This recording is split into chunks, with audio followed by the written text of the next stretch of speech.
Hello, everybody. Welcome back to WhatCulture Combat. I am Gareth Morgenstad here in my lovely square studio thing, as always. And who am I joined with today? You are joined with Adrian Bishop, sat in the tattoo studio turned MMA hub. I mean, yours is a lot cooler than mine. I'm always, I find myself just staring over your head for much of this. I'm just checking out tattoo things in the background. But we're not here to talk about tattoos. We're here to talk about probably the biggest card. I'm going to oversell this. The biggest card in the history of all of MMA ever. It's huge. It's awesome. It is UFC 249. We're finally going to get some live sport. I think I can't contain my excitement. I feel like it's been years since I've been able to talk about a fight. I can't believe the last main event UFC fight I really got to talk about was Adesanya Romero. That's not how you want to end things, is it? Well, that's it. We've gone from a fight that was looking like it was going to be great, and then sort of didn't live up to expectations, to a fight that I don't want to jinx it, but it seems to be that Tony Ferguson and Justin Gaethje are incapable of being a boring fight. So we should be good. I hope we are. So, without further ado, we'll jump straight on into it. We're not really going to be able to talk about many fights on the prelims and early prelims because there's too many. There's too many good fights that I'd sit here for hours with you if we could. So the first one we're going to jump into is the main event of the prelims. We're going to talk about Donald Cowboy Cerrone taking on Anthony Pettis. It's the second fight that's happening between these two. Obviously, it's going to be a fight that could, well, a lot of people are calling it maybe the Dan Hardy qualifier, because there's a lot of talk of Dan Hardy potentially coming out of not retirement, but you know what I mean. He's obviously been away for a long time because of his condition and everything else. So this could potentially set up his returning fight. I'm super excited about this one because I feel like both of these fighters are in really not the best positions right now, because Cerrone's come off a lot of defeats. He's lost to some pretty top contenders, with all due respect to him. And Pettis has also had a few defeats himself. The two fighters that are in desperate need of a win, and the two fighters that can pretty much finish a fight in a multitude of ways. So, yeah, who have you got for this one? Yeah, so this is a difficult one. I mean, when they first fought, it was a blowout. Pettis just sort of ran right through him. He hit him with that body kick. I mean, Cerrone has shown throughout his career that he's been quite susceptible to body shots. Rafael dos Anjos hit him with a good one in their first fight. The thing is with Cerrone, he has this thing where people are speculating that he struggles to step up for the big fights when he's put in those main events, when he's put in those title opportunities. But when he has the chance to just sort of do his work, he really steps up and shows his skills. So it's interesting to see what sort of effect the empty arena will have on a guy like Cowboy Cerrone, because does that take away some of the pressure, or does it add pressure? You know, having no one there to see, having no crowd to react to what's going on, does that it makes it maybe a more tactical battle between the two. It's a weird spot for Pettis also, because Pettis came off that unbelievable win over Wonderboy. He goes up from lightweight, having sort of been just outside title contention, and he goes up to welterweight, defeats arguably, a top 3 welterweight in the world by stunning knockout, and you start to think, right, well, maybe this guy's got a place at welterweight, and then he loses to Nate Diaz, and he loses to Diego Ferreira, and it's like, right, so now we have to sort of temper expectations. I mean, this fight is at 170, so it's a really interesting battle. For me, I think that Pettis will get it done. I think he outstrikes Cerrone, but I think Cerrone can make sure that it'll go the distance. I think this is going to be a 15-minute fight, and it'll just be a striking battle between the pair, and I think Pettis will probably just edge it. I've got my heart on Cerrone for this one. I just want him to... I saw the way, then obviously that ended up when he had that fight with Conor, and the way he's come out after that and spoke about him, just the wrong man turning up. And my heart just wants to go with him and just feels like he needs this win. And it'd just be a really good story to see him come back after, again, losing 3 times on the bounce. He's done it before. He's come back from a string of defeats and been the better for it. He said that he's not got many fights left. He can see the end of the light at the end of the tunnel now. So hopefully he can get the job done here in the main event in the early prelims. So let's jump onto the main card now. This is it. We're at the business end straight away. That was quick. We've got a heavyweight clash between former NFL star Greg Hardy and Jrgen de Castro. I believe I'm saying that right. But yeah, this again. Greg Hardy's one of those who... No one's expecting Greg Hardy over the next, couple of years to just pop up into title contention and be a real top star in that heavyweight division. They're not. I don't think he has that in his arsenal, let's say. But he does. He has some serious hands. He can put people on their asses, really, and he's a powerful dude. But he's he seems to draw controversy every time he steps into the octagon at this point, and it gets people talking. Obviously, you had that DQ with the illegal knee, you have the inhaler gate, you have all these things. He's a talking point, and I think he didn't do himself any harm going up against, I think it was it Volkov? Yeah, Alexander Volkov recently. And he took that fight at short notice and fought against a serious top contender. And I thought he looked all right, but I can't see him getting anywhere near that title picture anytime soon. Yeah, I think that's definitely fair to say. I think the fight with Volkov, it's all well and good having the power that Hardy has, but to be able to land punches on a guy as skilled as Volkov, a guy who's really top 10 of the division. I mean, he lost that fight to Derek Lewis, but he's a guy who, I mean, Alexander Volkov's one of the better heavyweights in the world right now. But with against a guy like De Castro, this is the sort of fight that Greg Hardy is a showcase for Greg Hardy. I mean, De Castro is certainly not a bad heavyweight. Undefeated. And he fought Justin Taffer in his last fight, got a good finish. But the thing is, this should be the sort of fight where Hardy can display his athleticism, prove that the lower ranks of the heavyweight division just really aren't. There's a bigger gap, a gulf in talent between the top and the bottom of the heavyweight division, more so than any other UFC men's division, in my opinion. So I think Greg Hardy can continue to move up past people like De Castro. I think he'll get an early finish, as long as he can sort of put it together. He's not shown the skills in the cage yet to justify his athleticism, if that makes sense. To say his pedigree as an athlete, you'd expect to see a little bit more from him. So he's had some time out now. I think that the Volkov fight will be a learning experience, so he can really see how levels there is to this game and how he's going to need to refine his technique to really put his athleticism in the best light. And I think that he can beat De Castro. Yeah, well, I feel like Greg Hardy. I agree with you. I feel like he will get the win in this one. It'll be a showcase of hopefully how he's improved since that Volkov fight, like you said.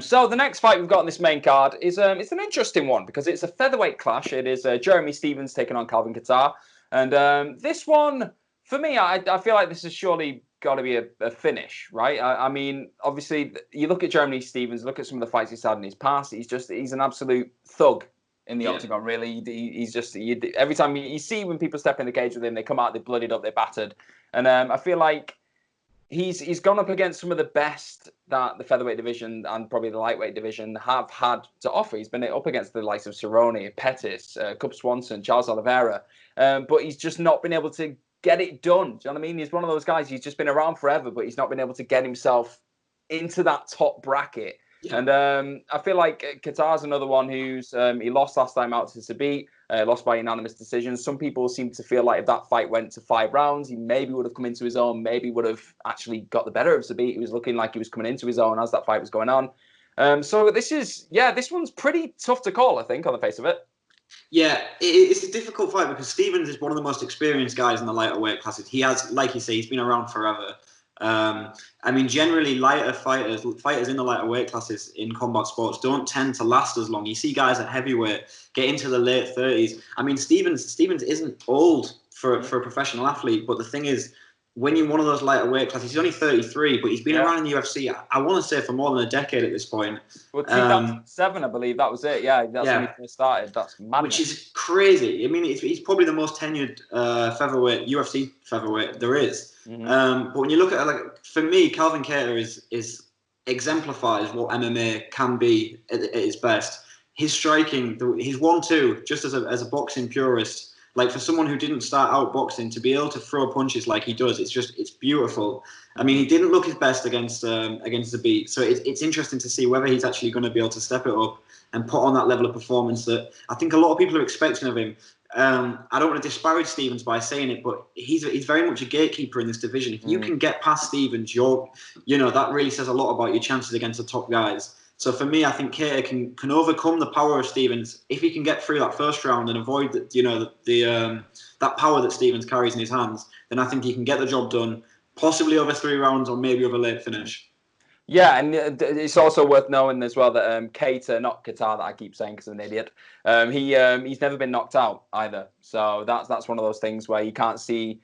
It doesn't really add up that Stephens is going to be able to knock him out in this fight. So, yeah, I agree with you. I feel like it could be a late stoppage or at least a unanimous decision win for Kattar. But the next fight we're going to go into, again, this is it now. It doesn't get much more blockbuster than this right now. I think we've not had fights for so long. We've been spoiled here. This is ridiculous. The first of the big three that we're going to talk about is Francis Ngannou taking on Jairzinho Rozenstruik. This is insane. Like, I can't believe this is actually happening. It's not a main event of a card. It's just madness. You've got two of the biggest, most explosive heavyweights that we've had in recent memory. Two of the hottest heavyweights that they've got right now in that division, if not the hottest.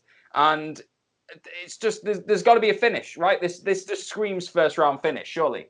Yeah, I mean, when you've got two guys going into it like this. I mean, you look at a guy like Jairzinho, and he had that fight with Alistair Overeem, and you sort of went into the fifth round of that, and you thought, oh well, this fight might be destined for decision. But that's just not the way that heavyweights go for the most part. I mean, you've got to consider the fact that Ngannou had that fight with Derek Lewis. It was it was a snooze fest. But other than that, Ngannou's came back better from that. People came back and said, you look at it was because of the fight from Stipe. He was maybe having some confidence issues. He'd gone from thinking he was this guy who could just put the death touch on anyone, and then Stipe managed to walk through it. And a lot of people were sort of thinking, does this mean that Ngannou's going to struggle to get that killer instinct back? I mean, he's proven since that point that isn't the case. He's managed to refine his technique even further. He looked incredible against Curtis Blades. Jairzinho, for me, is a great heavyweight. He obviously carries just incredible power in his hands. The finish of Overeem was spectacular, but Overeem's been finished before, and Overeem was dominating that fight in terms of the judges' scorecards. Overeem was up, and if it weren't for the last minute finish, then it could have gone the other way. So for me, I think that Ngannou, both men have the power, but I think Ngannou's a little bit more refined, and I think he's going to be able to find one of those big uppercuts and finish Jairzinho in the first round. For me, this is it's so hard. It's so conflicting because you have got, like you said, two one-punch knockout artists. They can do it with one punch, both these guys. So for me, just looking at the way Rozenstruik has fought during his career, not just in the UFC, outside of it as well with his kickboxing career, I just feel like he's probably the more refined kickboxer in terms of actual striking. I feel like he's smoother. I feel like he's more clinical, whereas I feel like Ngannou is just more explosive. I feel like if you get caught in Ngannou's crosshairs, it's pretty much done. It's a formality at that point. So I don't know. I feel like, just for the sake of argument, I think I'm going to go Rozenstruik. So I just feel like I feel like he stands a better chance of picking his shots and maybe catching Ngannou when he gets a bit reckless and gets a bit relentless when he starts driving forward. So right, we're down to the co-main event now. This is a couple of weeks ago. This wouldn't have even been a pipe dream. This is just the brilliance of the world of UFC right now. Everything just changes on a second, on a dime, on the turn of a dime. And now we've got Henry Cejudo taking on Dominick Cruz, the returning Dominick Cruz, for the UFC bantamweight title. Obviously, Cruz has been away now for about 3.5 years. Yeah. He's been away for quite some time. He's done that before. Obviously, he's come back and fought and won everything else. But this may be a pretty tall order for him. He's coming up against a guy who was a champ very recently. He's an Olympic caliber athlete. Can you see Cruz getting through this one? It's a difficult one for Cruz. I mean, the craziest thing, something that I only considered recently when thinking about this fight, is that Ronda Rousey appeared in the UFC more recently than Dominick Cruz. They fought on the same card at UFC, I think it was UFC 207. Right. But that is... Ronda Rousey has since gone on. She had the hiatus and she went into WWE. Now she's left WWE, and in all that time, Dominick Cruz hasn't stepped in the cage. He fought Cody Garbrandt on the same night before Ronda Rousey fought Amanda Nunes. That is mind-blowing. That is some trivia. That is insane. And so you're looking at a guy who's spent now nearly more than 3 years out of the cage. I mean, Cruz's whole thing is he doesn't believe in ring rust. Yeah. He thinks that he can go in there and do the business. And I'm inclined to believe him. But the problem is, when you come in with a guy like Henry Cejudo, it's a tall order. Like you say, it's a really difficult thing. I mean, after his long layoff in the early part of the last decade, he came back and he fought Takeya Mizugaki, and he ran through it, just destroyed him in a minute. But Henry Cejudo isn't Takeya Mizugaki. With all respect to Mizugaki, Henry Cejudo is a beast. In that last fight against Moraes, the true mark of a champion is someone who can refine their game and change what they're doing in the middle of a fight, realize something's not working, and switch. In that first round, it was like, oh, Moraes is going to be too big for him. Moraes is landing these leg kicks. Henry doesn't seem to have an answer. And throughout the fight, he just sort of made the necessary adjustments, and then he got the finish. Like, that was so impressive to me because Henry isn't the biggest guy at the weight class. Cruz is going to have a significant height and reach advantage in this fight. It all comes down to whether Cruz can implement that style that he became so famous for. Because in his fight with TJ Dillashaw, it was like two guys both trying to play this sort of evasive in and out style, where Cejudo doesn't do that. Cejudo's going to be on him. Yeah. So it's really like it's going to come down to how well Cruz can keep Cejudo off him and what Cruz looks like. It's such a that's something we can't tell. We don't know yet what another 3 years outside the cage is going to do.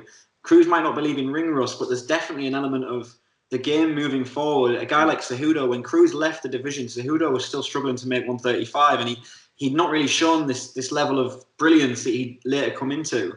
So time makes such a big difference. I'd love to see Cruz go in there and put on the clinic that I know that he, at least at one point in his career, is capable. But at this time, I'm not so sure.